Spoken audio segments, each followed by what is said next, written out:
The Dead Pair Podcast is fueled by Fiocchi. Paul?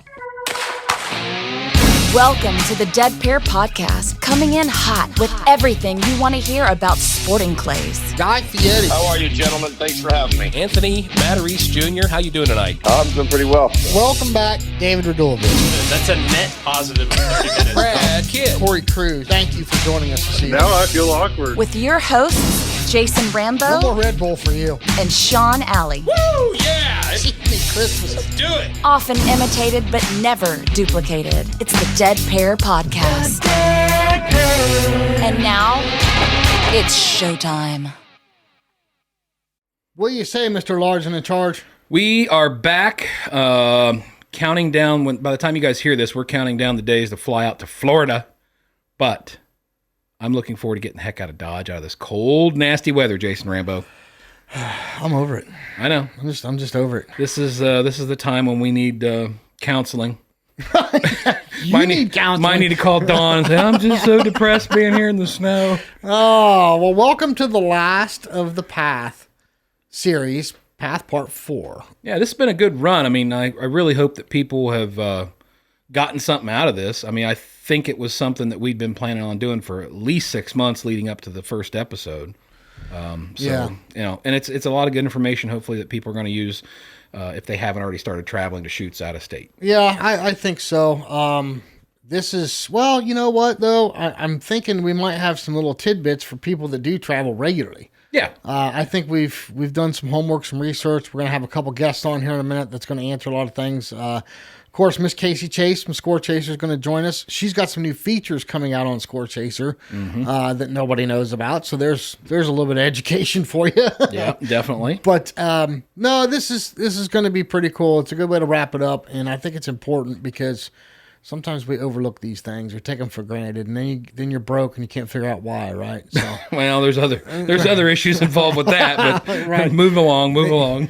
So, hey, real quick, questions for the coaches. Get those questions sent in. We're going to get back on roll with that. We've kind of taken a break from it the last couple of months.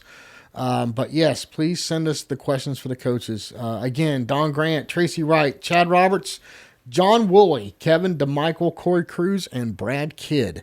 So send us those questions, and we are going to, I don't know which one are we picking next? I forget who's up next. I don't know either. We'll have to see what's happening.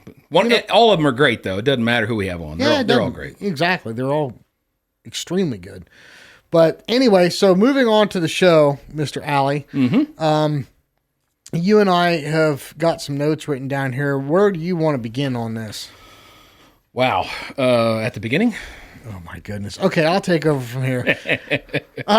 One of the biggest things I think with planning shoots is, aligning your tournaments with your goals. Mm-hmm. Now, if you don't have any goals, you're just going to a tournament to shoot, to have fun, then maybe some of the planning stuff down the road here in this episode will apply to you. But right off the rip, if you're a competitive shooter and you have goals for the year, which we talked about in an earlier Path series, I think your tournaments need to be in line with those goals. Yeah. I mean, and basically, this show's been all about, planning the shoot, getting the goals set for the year. But let's face it, people shoot and travel to shoots for different reasons. So not everybody is chasing the highest level of this sport and trying to be a big name in it. But there's a lot of people that just travel for the fun of it. Right. They do it like a vacation or something. And that's fine. And we've got some information coming up that's going to help them. But what I'm saying is if you have goals in your shooting for the year, and we covered that in the episode on goal setting, whether you're a category 1 or a category 4 or 5, 4.2 like 4.2. but regardless of what category you're in, you should set goals because it's going to enhance your experience, right? Absolutely. So, okay, if you're going to, let's say you're going down to Florida, one of those big shoots, what's your goals? If your goals for shooting, you're going to chase punches. Is it that you want to be competitive in your class? Whatever your goal, or maybe it's just to go down there and have a shooting vacation like we're going to do. That's fine. But, all right, you need to plan everything in that shoot around that, right? Right. There is so much that goes into it. It's not just flight and hotel rooms. No.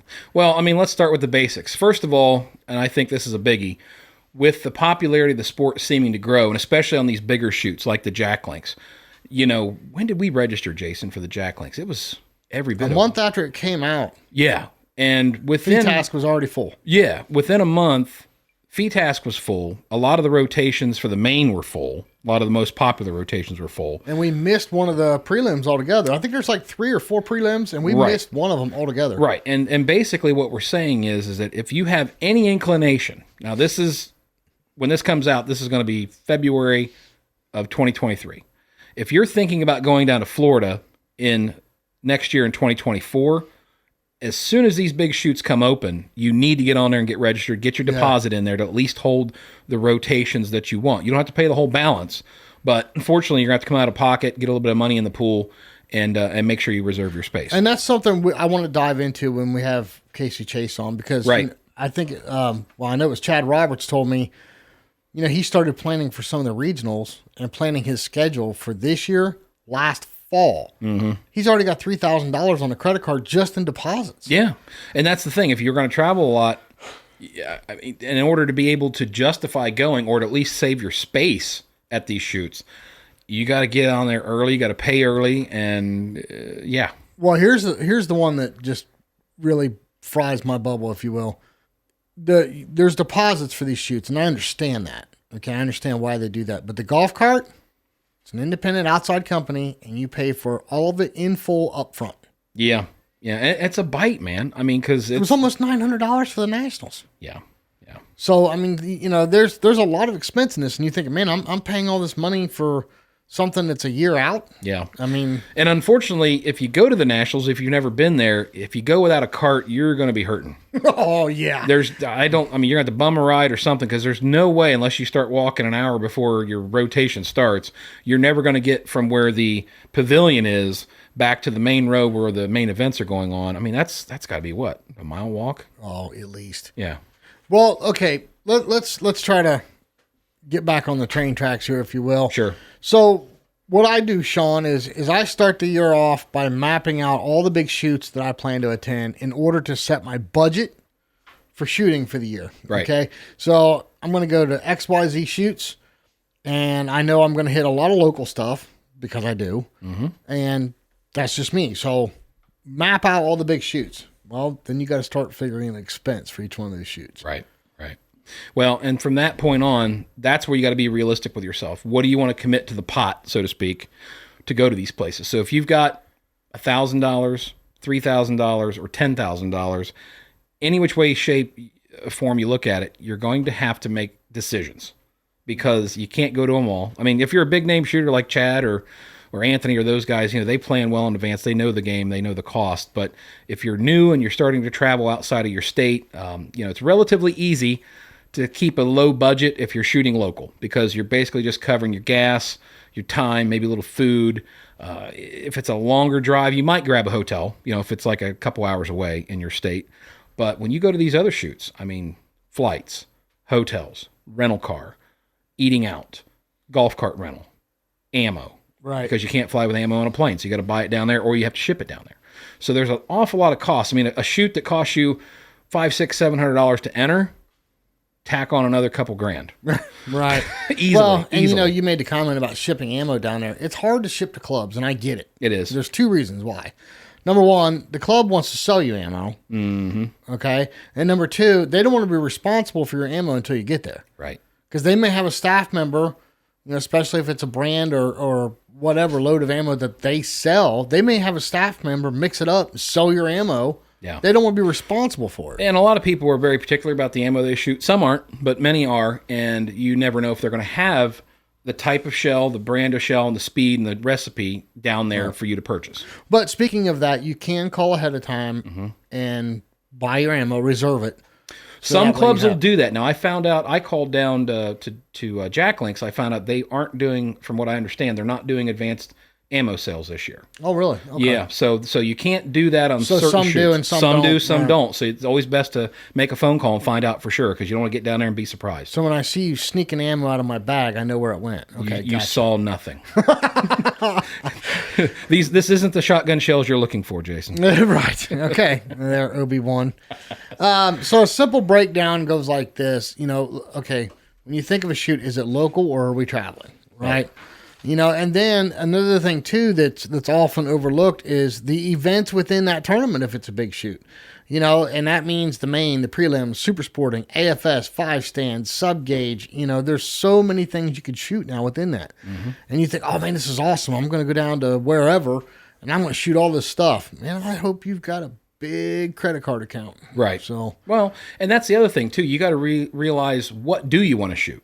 I mean, a lot of people just go for the main, but if you're a fan of FETASC, that's one thing to look at and see how many spots they have open. If you like 5-stand, if you like AFS, or any of the other sub gauge games that they play. I mean, again, sometimes they sell out quickly, sometimes they don't. But if that's what you want to do and that's what you're planning to do, you got to get registered for all of that well in advance. Right. Well, okay. Let's back up here a little bit because I think we're skipping over the category 1 and 2 guy that maybe just wants to shoot locally at a local tournament. They don't have all this stuff available. They may have one other event or two other events. You're going to your local clubs. You're going to your local clubs, so you don't have to worry about all that travel and stuff. But the planning ahead, okay, what time do you want to shoot your rotation? Who do you want on your squad with you? All this stuff plays a factor. Yeah. Are you taking your own buggy or you're going to have to rent a golf cart? So there's planning involved. Yeah. And again, I still go back to, regardless of what category of shooter you're in, how you plan to attend the tournament can make or break your experience. Right. I've had it happen to me. Locally. I went to a tournament and I had my head in my rear and I was stressed out and didn't shoot with a darn. And yeah, we've all been right. There. But you just got to be realistic with yourself. Here in Ohio, we go to Hellendale, we go to Eagle's Nest, we go to Cardinal, we go to several other shoots. And at this point, we've done it enough to where we know what to expect. We know how long the drive is going to take. We know what the parking's like. But if you've never been there before, you need to figure out, okay, where do I park? If I'm bringing a buggy, is there a specific place to park a truck with a trailer versus they don't want you up at the clubhouse? Hellendale does that. They make you park out, in the lot or in the field and not drive up to the clubhouse. So it's best to ask these questions or make a phone call and make sure you're cool to do that kind of stuff. You don't want to wind up there and then look like a moron doing something wrong. So yeah, right. There's a lot more to dive into. Sean, I just got a text from Casey Chase. So why don't we get her on the phone? Because a lot of the stuff that I want to talk about, she's going to have the answers for. Yep, she's the lady. So let's get her on the phone real quick.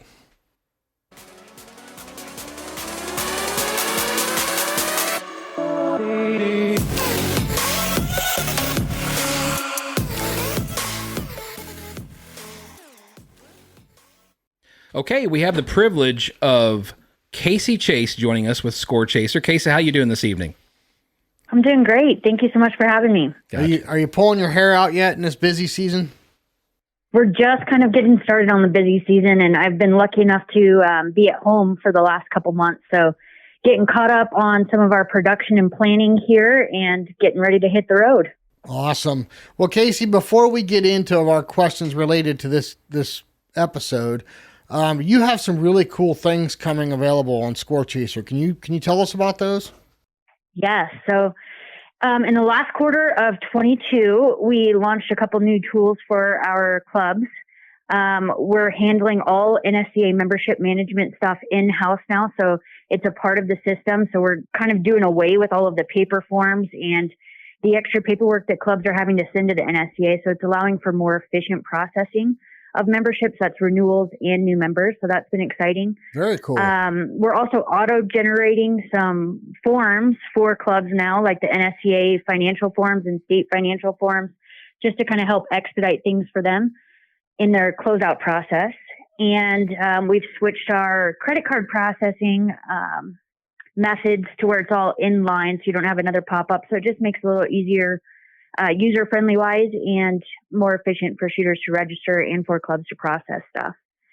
That's all new stuff that we just launched this last quarter of 22.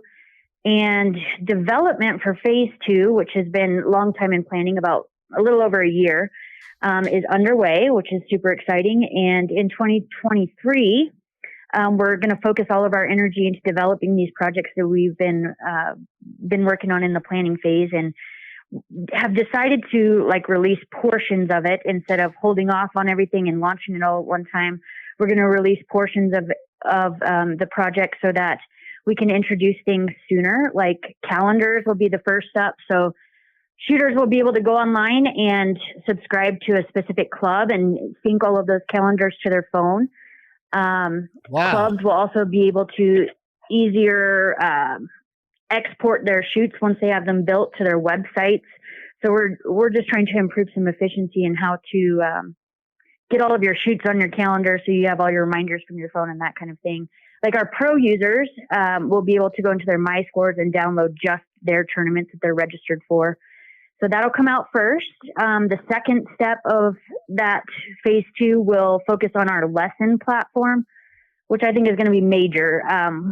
The first, it makes it a lot easier for brand new shooters, which I know your podcast, encourages bringing new shooters into the sport. And we're going to build a lesson platform that makes it easier to find an instructor and get an intro into the sport. Instructors will be able to go online, list out their available dates and book students online. And then we're also going to provide them tools that makes it easier to analyze their students' performance and make each lesson thereafter more productive. Very cool. So that'll be exciting to see. I actually had a question about that. So I noticed that a clinic with Kevin DeMichael and Bill McGuire is on Scorechaser. So how do these coaches go about doing that? Or is that something that the club sets up for them in a clinic situation? Right now, the clinics are a club side admin. So the club is setting that up and allowing them to host basically a tournament for their clinic. So the lesson platform will change that. So David and Bill McGuire and Kevin DeMichael will each be able to set up their own instructor account and list out their available dates, for a year or longer, and message with their students and let them know when their dates are open and book online rather than having to call these guys or email them. So if a certain 2 individuals that I may or may not know about are holding a clinic that may or may not be at the Cardinal Center, the Cardinal Center would have to just set that up with you, and then people can just sign up for it on Scorechaser, the clinic. That's right. Absolutely. They can. That is so cool. That'll be a big help for a lot of people, I think. Oh, yeah, absolutely. And help to get the information out there sooner, too. Yeah. Cool. Very cool. Well, Casey, getting us back on track for the topic tonight, this is the Path Part 4, and we're talking about traveling, and we want to try to get some information out there for people that may or may not be that experienced with traveling to shoots out of state. 2-part question for you. So what advice would you give to shooters in regards to registration or people that are planning shoots? And also in the same breath, what are some of the biggest mistakes that you see shooters make when they're registering for a shoot? So definitely get on it early. A lot of these big tournaments, if you're thinking about participating in the Florida Circuit or Gator Cup or the U.S. Open or any of the regionals, get on it early. These shoots are booking up so fast. Within a couple of weeks of opening online registration, it seems like your options are very limited after that point. So get on it early for sure and book it. Even if you think you might go, pay attention to those refund deadlines so you can get your money back if it doesn't work out for your calendar. That's the biggest tip, I think. We have an extensive waiting list right now for fee task at Jack Link's Cup. Last I looked, I think there was 49 names on it. So wow. Getting on it early if you think you might want to go is the best route for sure. Mistake wise, I think, it plays hand in hand with that, like waiting till the last minute. If you're very flexible in your schedule and you don't necessarily care who you shoot with, you can shoot any of the days. We can usually work you in. There's no shows and cancellations at every tournament. But if there are certain days you're only available to shoot, like you can only come in on Thursday and shoot through the weekend, you're probably going to be out of luck. So the biggest mistake there, I think, is just landing on the waiting list because you weren't prepared ahead of time enough. Yeah, and obviously, I mean, it's a lot easier if you're a single shooter going to the shoot, but obviously a lot of people travel with their shooting buddies, and whether you have 2, 3, or 4 guys that you go shooting with, that's going to make a big difference too, because if you guys don't get signed up early enough, you're not going to be all squatted in the same squads, most likely. Right, yeah. Well, let me ask you this. And it makes things like booking a golf cart difficult, and if you're sharing things, it just makes it hard if you're traveling together, if you're not on it ahead of time.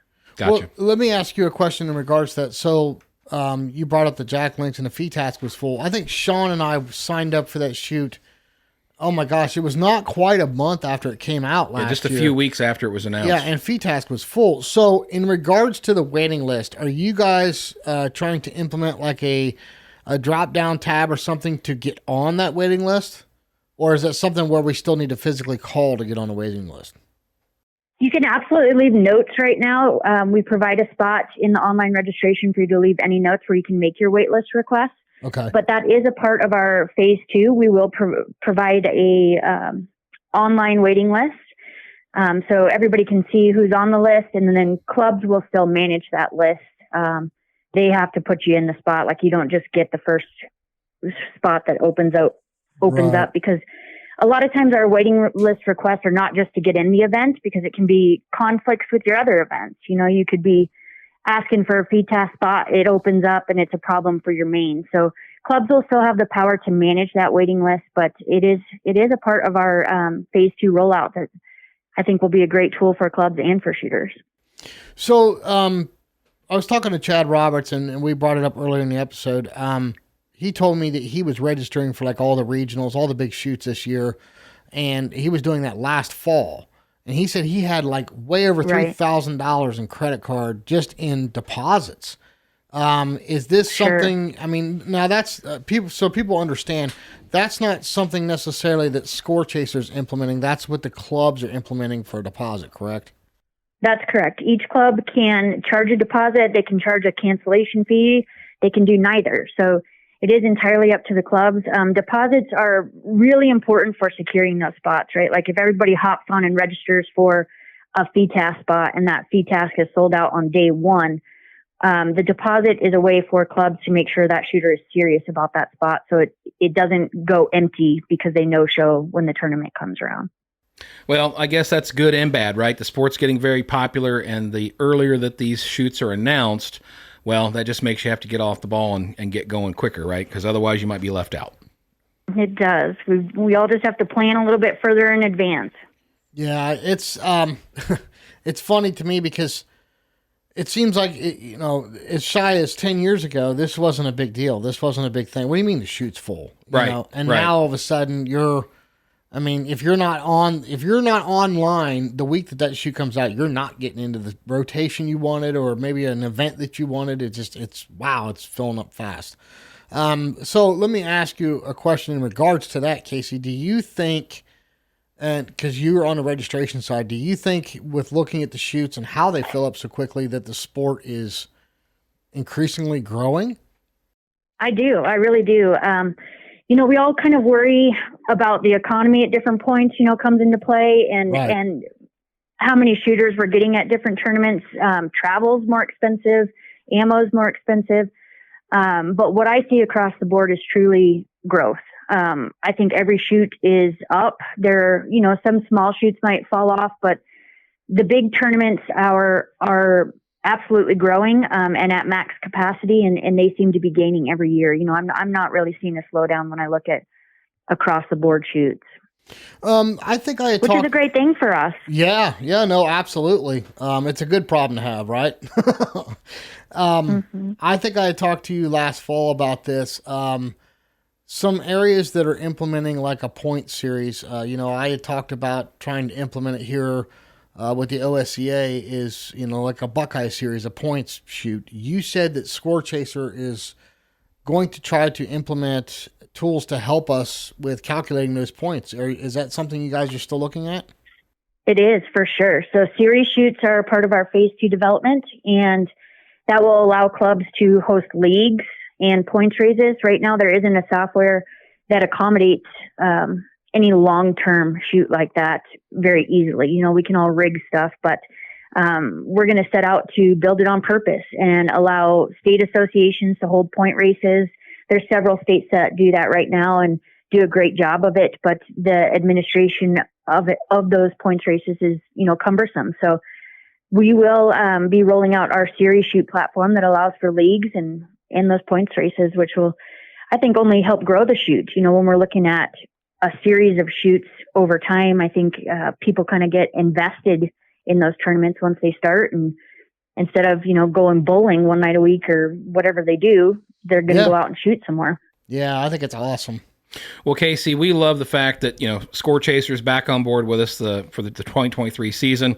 And we love getting all the big shoot information out to our shooters, or out to our listeners, I should say, as quickly as possible. I'm sure it's got to be helping the clubs as well, right? I mean, this is all the internet, all the traction, all the information from the podcast, from apps like Scorechaser. I mean, it's just got to be helping everybody to drive more and more shooters to these clubs, right? Absolutely. Like, we are so proud to be a part of the Tourney Talk and have that spotlight on your podcast. And it definitely helps our clubs and shooters just knowing when these shoots are opening up. So it's a fabulous tool on all sides. And we're very grateful to you guys for letting us have that time. Oh, no, trust me, it's our honor. Yeah, it's our pleasure.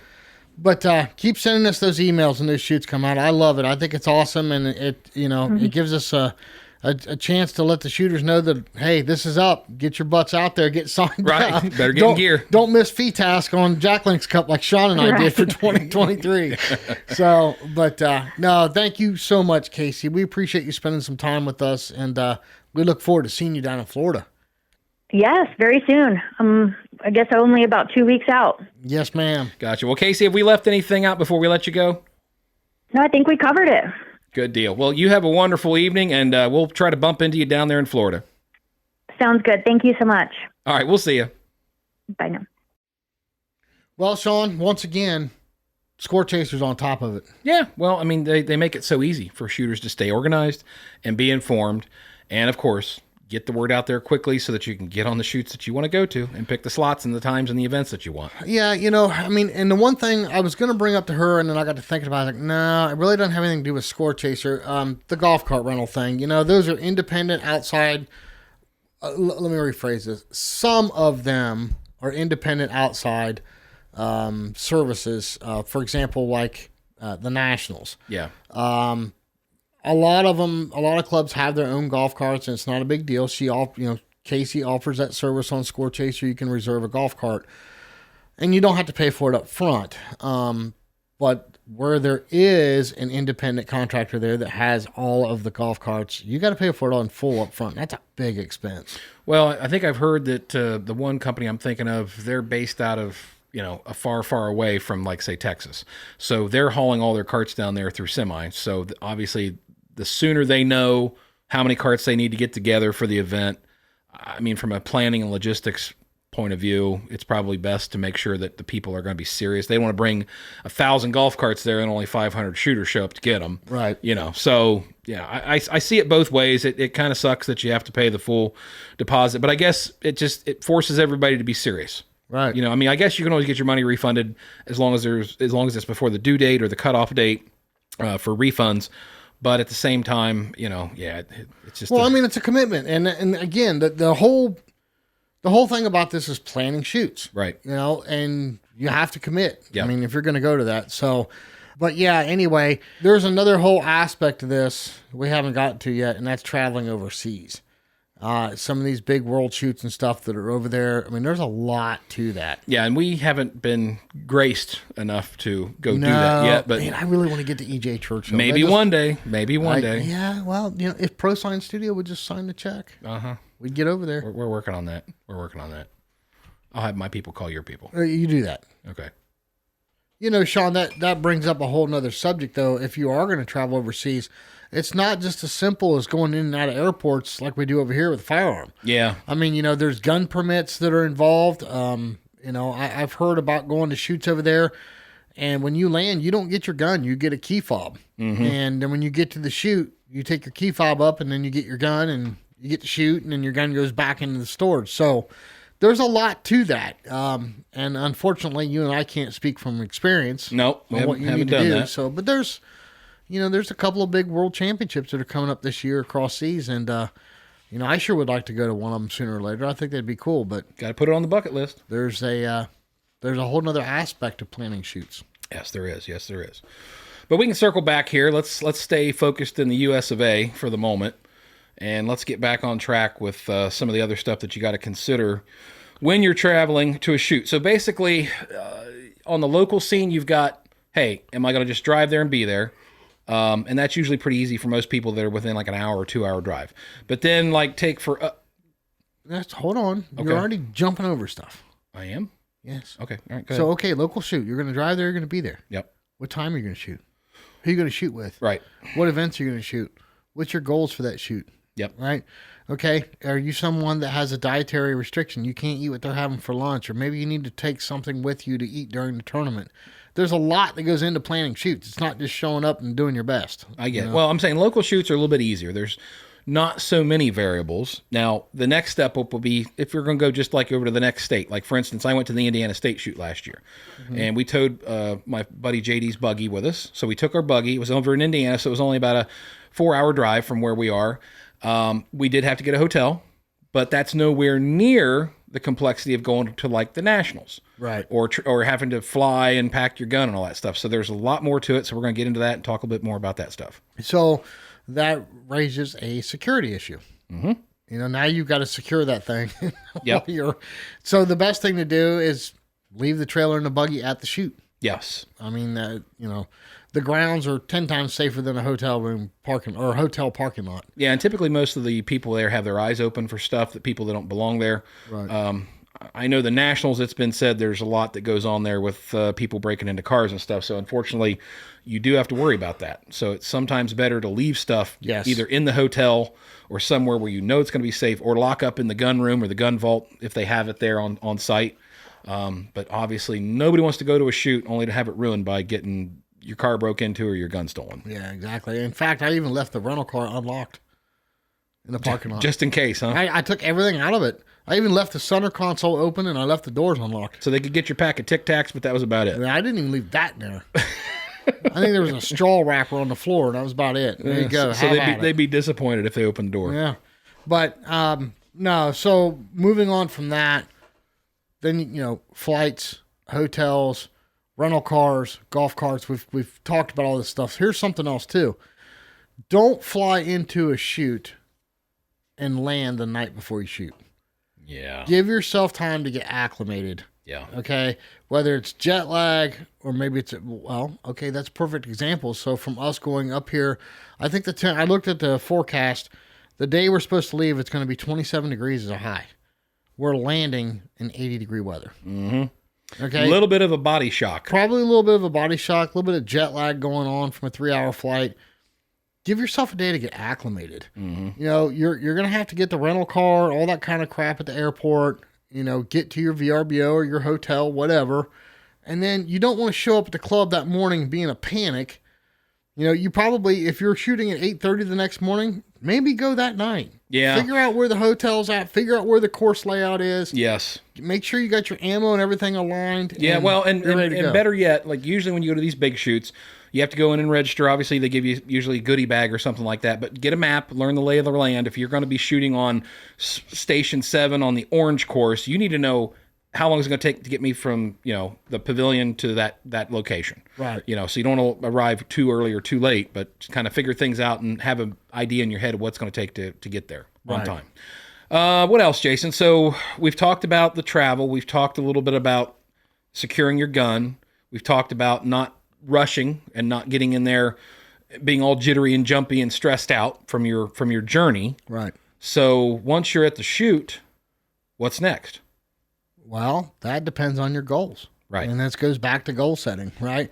So if your goal is just to go and enjoy yourself, see some great targets, some great clubs that we've talked about all over this country, then don't go into it with any expectations. Right. If you're there to try to earn punches, or maybe you want to win your class, or if you're in that category 3 or 4 and you think you can HOA the thing, you better be getting there ahead of time, getting plenty of sleep, plenty of rest, make sure you're hydrated, you know, right? Yep, make sure you're eating well and everything else. Go through all the stuff that we've been through on this series, and you need to be prepared when you show up. And I would get to the station, again, you don't know where you're going. Right. Get to the station 20 minutes early. It's okay. Yep.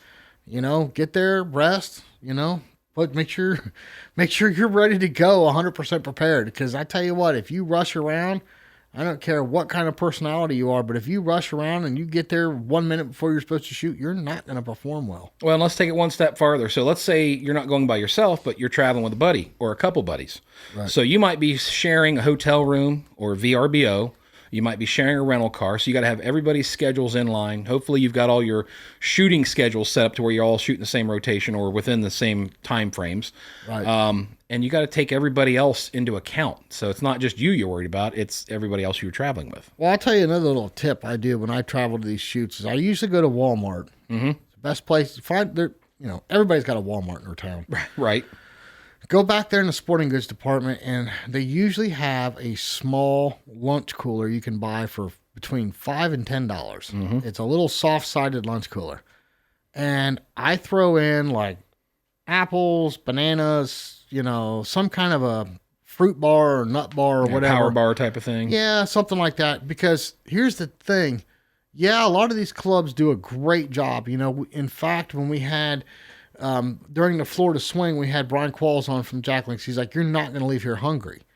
Okay, that's great, but are they going to have food at the time that you're hungry? That's true. Are they going to have food in the middle of the course? Now, I know they have beef jerky, but what if you don't like beef jerky? Yep. Or what if you got an allergen or something to something that they have available? You need to make sure you're prepared. Right. All that little stuff that we carry in our gear bags, whether it's Aleve or... water bottles or hydration packs. Or bug spray. Bug spray, whatever. Give yourself time if you're traveling to one of these shoots when you get there to prepare yourself for all this stuff. What could I possibly need while I'm there? Yeah. And, within reason. Within reason. But then again, at the same time, I buy the cheapest of everything, like travel sizes of stuff, because I'm probably going to give it away or throw it away before I leave. Yeah. I can't take that stuff on a plane with me. It's better to need it and not have it and not need it versus need it and not have it. Exactly. And nothing would ruin your experience worse than you've got everything planned out and man, I pulled my back getting in the golf cart or whatever, and you don't have that to leave with you. A simple little thing like that can ruin your whole experience. So I guess preparation would be the second biggest key word we can use in this episode is preparation. Yep. And it starts a year in advance with registering for the shoots sometimes, right? For some of these big ones, all the way down to an hour before you shoot. Right. Another thing, Jason, I was just thinking of, you also probably need to consider who the target setters are when you go shoot these targets, right? Because there's a vast difference from shooting targets from like Rick Hemingway and Doug Vine versus John Kruger and Joe Skull. Right. So if you're going to sign up for the main at the Jack Links, and you got the blue course and the red course, and I think for the last couple of years, Doug has always set the blue course, and then Joe Skull set the red course, you get a really mixed bag. So yeah, I think you're right, Sean. You do, and it's okay to practice some of those big targets, but you just need to be aware. You shouldn't be shocked if you. I mean, I don't say we were shocked, but I know that Rick Hemingway set some mean targets at the U.S. Open. And yeah, I don't. Neither one of us. I'm not going to go there. Neither one of us were prepared. Let's be honest. Well, but Sean, let's. Okay, if we're going to go down that rabbit hole, okay. Listen, a true pair off a 120-foot tall tower with the break point at 80 yards away and two targets going Mach 2 is not what I consider a good target. Oh, you're kidding me! Everybody shoots those. So, but you know what? It was part of the course. Yeah, and we had to shoot it. Everybody's got to shoot it. It's just. But at that point, you get what you can. Yeah. Okay. You just got to be aware that that's going to happen with certain people. I would say, if you're worried as far as targets go, and I don't think there's a coach on this universe that can argue with me. You need to be as good and as perfect as you can be on everything inside of 35 yards, and just get what you can outside of that. Amen. That's all you can do. Don't miss the easy ones. But I tell you what, and I'll let this out of the bag for everybody. I'll share this with the world here. My goal going down to Jack Links is to absolutely enjoy every second of every minute I'm there. Yep. I don't care what I hit. Yep. And my goal for Jack Links is to enjoy myself. So you're going to relax? Can you believe that? I'm waiting to see this. I might be napping under a palm tree between stations. Okay, I'll believe it when I see it. I'll believe it when I see it. But no, but I'm serious. My goal is to enjoy 100% of the experience. Yeah. Okay. We can't make the clock slow down. Nope. We can't stop it. But I'm going to try and enjoy as much of the experience as I can. And that's it. That's my only goal Yeah, for I think the reality is, and that's a good thing, Jason. I think most people need to slow down and say, look, I'm lucky to be doing this. That's right. It beats the best day at work, no matter how bad I shoot. Mm-hmm. And just feel fortunate. Feel blessed that you're able to enjoy this great sport and take it in stride. Yep. But okay, Sean, so let's circle back on what you just said. One of the points I have written down here is what's to gain from the tournament that you are shooting? Mm-hmm. Okay. So again, we keep picking on Jack Links here because we're getting ready to go. Well, it's kind of front and center in our mind right now. Okay. So what's to gain? Well, if you're a shooter that doesn't travel often, how neat is it to be able to... Now, I know the first time I went to the Gator Cup, and that was the first big shoot I'd ever been to outside of the state of Ohio. It was really neat to walk into the pavilion area and where the clubhouse and stuff is, and you're basically rubbing shoulders with people that you've seen on magazines. Mm-hmm. You know, or heard on this podcast. Oh, there goes Anthony. Oh, there goes Wendell. Right. Oh, hey, I know that guy. You know, I mean, it's crazy, you know, so you kind of got to take it in, and that's what's really neat, man. I mean, I don't know of any other sport that you can go out on a course and you'd be walking next to, you know, Michael Jordan or Larry Bird or Joe Montana. Right. You know what I mean? Larry Bird and Joe Montana. My God, how old are you? I'm just kidding. But no, okay, so I feel younger than I am. Yeah. So to summarize your point, that's about enjoying the experience of the shoot. Yes. Okay. So my question was, what's to gain from the tournament you're shooting? So if I was to go to Jack Links and do well, there's quite a purse there. Yeah, great. Fantastic. You know, I mean, for all the classes, not just HOA.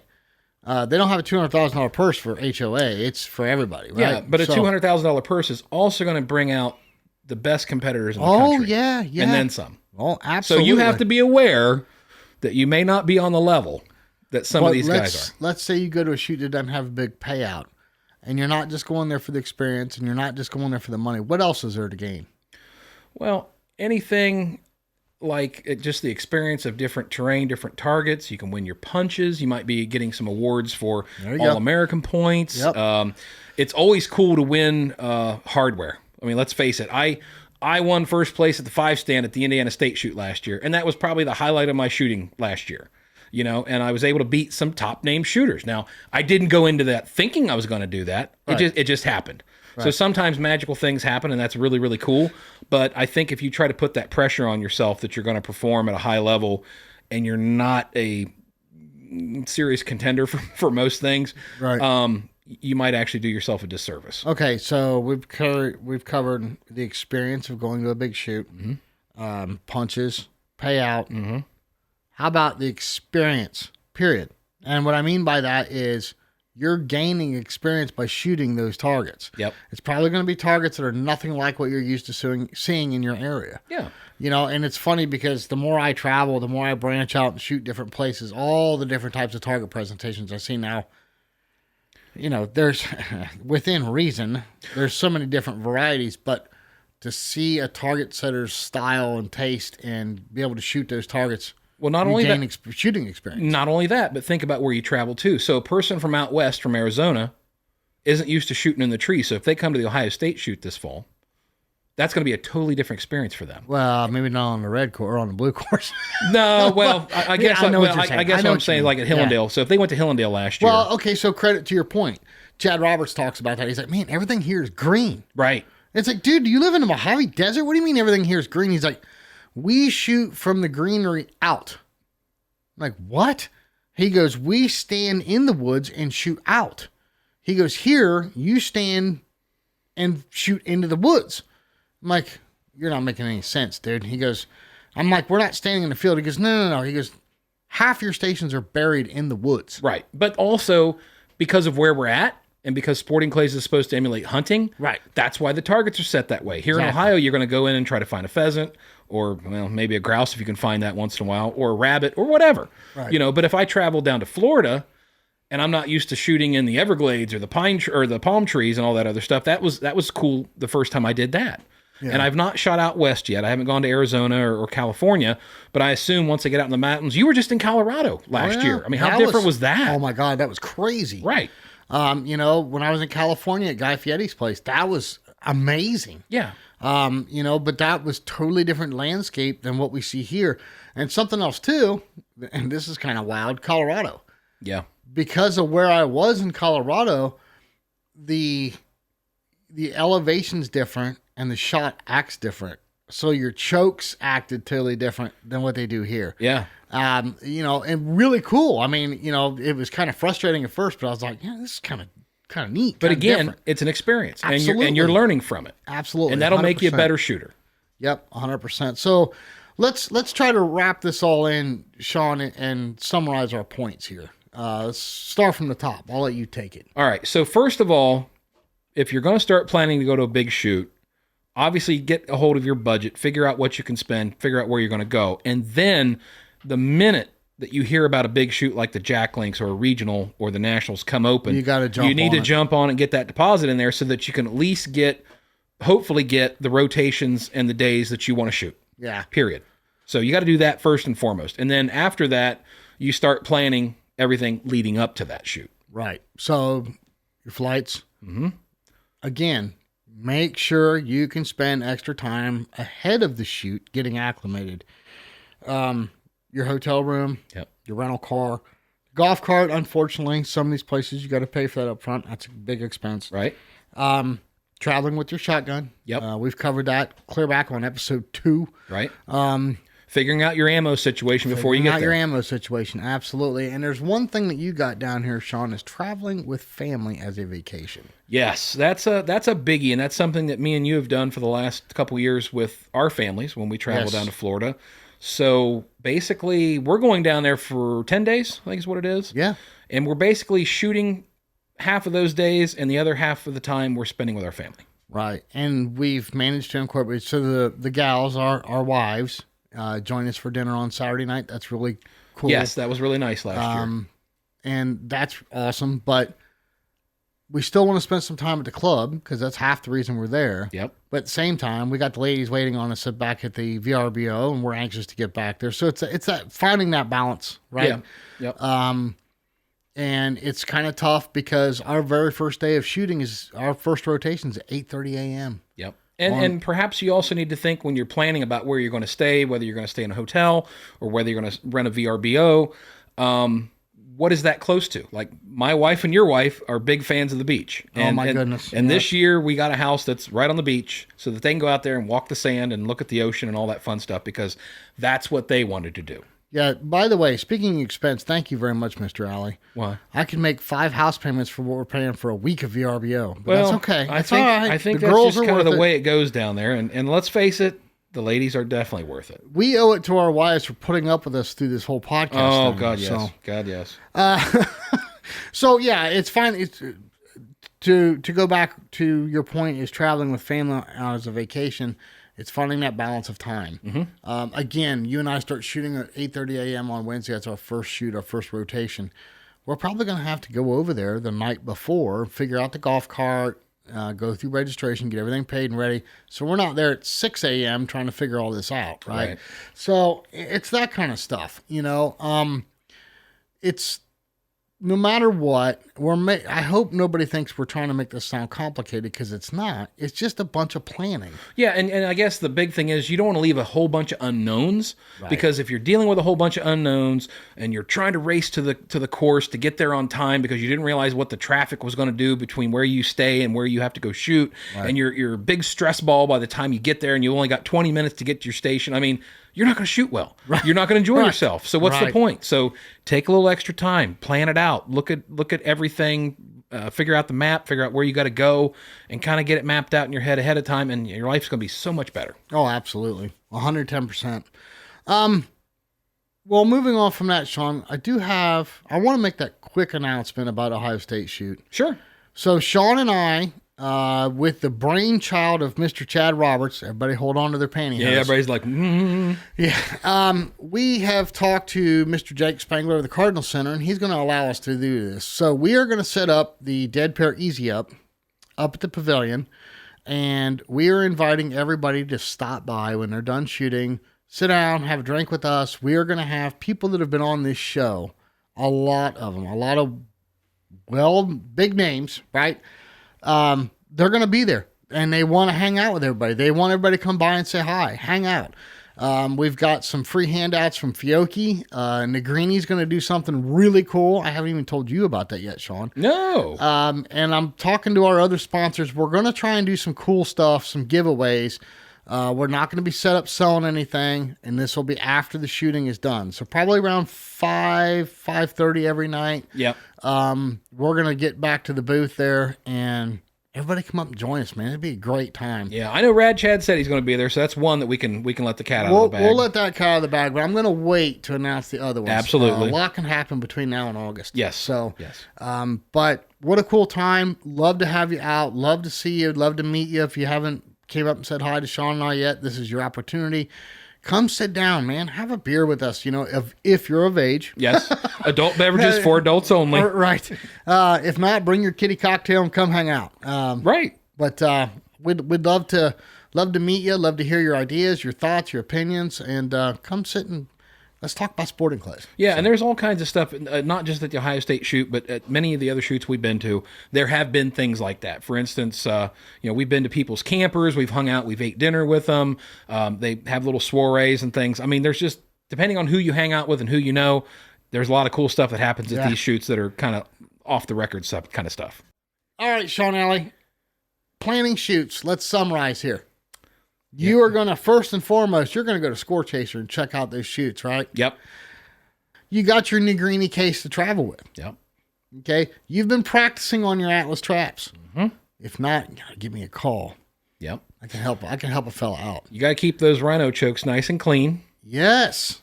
Keep them in tight. Keep that barrel porting cleaned out. Yes, with their rhino port brush. And then when you go to a shoot, of course, on the way there, you've got to be listening to a certain lady. Well, yeah. Got to get your mind right with Don Grant. That's right. Yep. And then when you get there, when you land, the first thing you got to do is get your eyes acclimated with some Ranger Reacts. That's right.